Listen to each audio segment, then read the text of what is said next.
Hey there, fellow bass players. Over the next couple videos, we're going to be diving into some things I've learned from a couple learning resources and come up with on my own that have helped me approach playing walking bass lines as I get going on a new song. So I call them baby steps, and if you are finding playing walking bass lines a challenge, or if I know I have. I've found it at times almost as difficult as improvising. So we're going to dive into some baby steps over the next 4, 5, maybe 6 videos on things I do when I'm diving into a new song. So our first baby step is going to be knowing your roadmap and just basically approaching the chord chart, or the head as it's sometimes called. The chord changes, getting it off of the internet or getting it from your real book. I operate out of the real book as much as I can.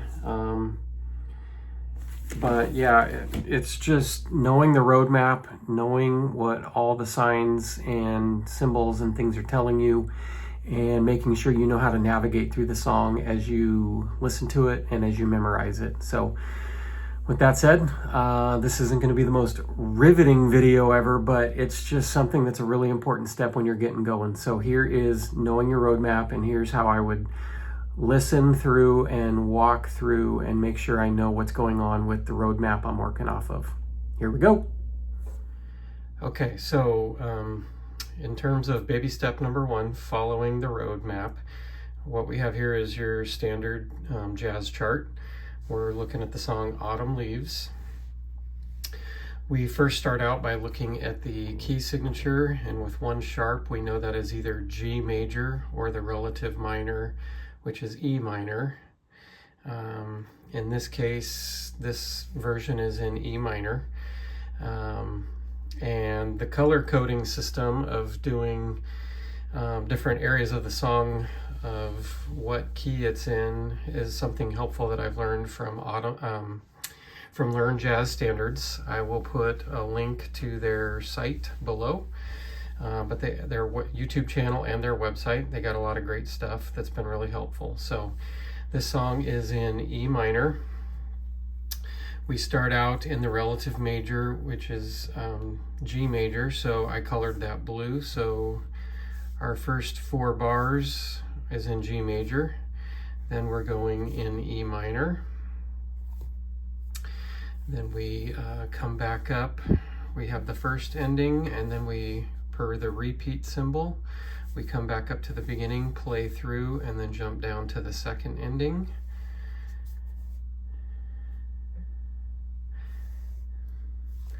And then we go back to 4 bars of G major. We have 2 bars back in E minor, and then we have 2 bars, which is a section of cycle of fourths. I'll talk about that in a second. And then we end back up in E minor. So using the Nashville numbering system, it kind of helps you understand what's going on with the chord progressions. So to start the song, we have a 3-note pickup, and then we kick off in A minor 7, to D dominant 7, to G major 7, to C major 7, and within G major, that's a 2, 5, 1, probably the most common chord progression in jazz. And then it goes to a 4 chord right before we change to E minor. That's an F sharp minor 7 flat 5, or half diminished. That's a 2 to the 5 to the 1 of E minor. And then we do the same thing. We have a 2, 5, 1 for the second ending. And then when we get down to this section, we're again in a 2, 5, 1. And then we're back to G major. So we have a 2, 5, 1.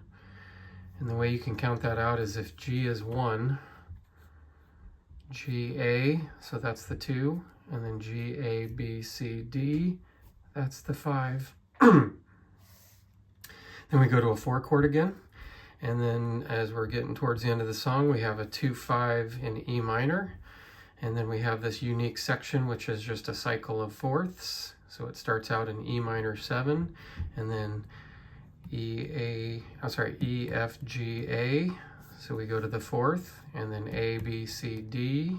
So we go to the 4th, and then D, E, F, G. We go to the 4th, and then we end the song back in E minor with another 2, E, F. So that's a 2, and that's a half diminished, minor 7, flat 5, to the dominant 5 chord, B7, flat 9, and then we end up on E minor to end out the song.